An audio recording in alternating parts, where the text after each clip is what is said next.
Assalamualaikum.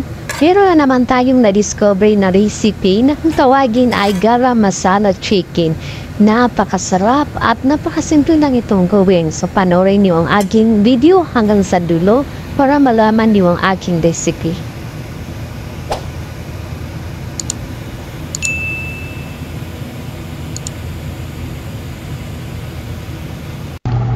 Tugay tayo ng mantika.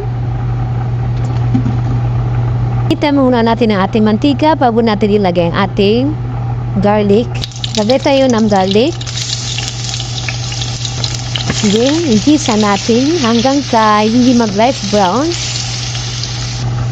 So, kapag nag-light brown na ganito yung texture niya, maglalagay tayo ng onion. Then, igisa natin ng onion hanggang sa hindi mag-light brown. So, kapag nag-light brown ang ating onions, ilalagay natin ang ating tomato. Igisa natin ang ating tomato. So, medyo durog-durog natin ang ating tomato bago natin ilagay ang ating chicken. So, habang nagluluto ako, andito ang aking si Oreo. Andito sa plastic. Kinahanap, hindi ko siya mahanap. Andito lang pala siya sa loob ng plastic. Hi, Oreo. Say hi to everyone. Oreo. Hi.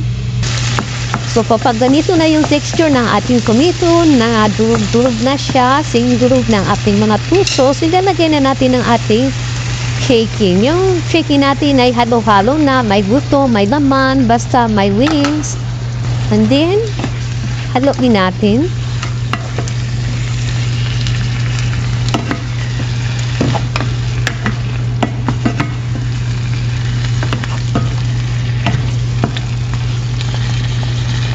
Maglagay tayo ng magic cube. Maglalagay din tayo ng asin. Kayo nang bahala magtansya sa asin kung gusto niyong maasin. So, lagyan nyo marami. Ako kunti lang ako maglagay ng asin. And then, haluin natin para mag-dissolve ang ating magic cube.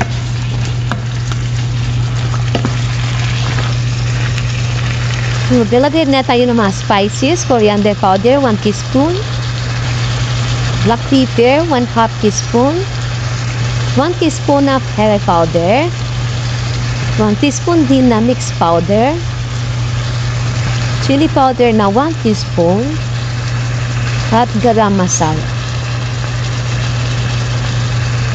And then, haluin natin para ma-mix yung ating mga spices sa ating chicken. Yung tawag nila dito ay chicken garam masala.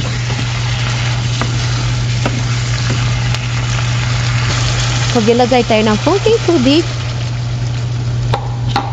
Maglagay tayo ng konting turmeric powder.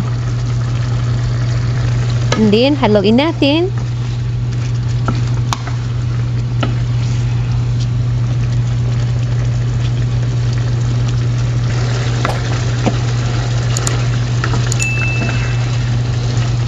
So, ipa-dry natin yung sauce natin.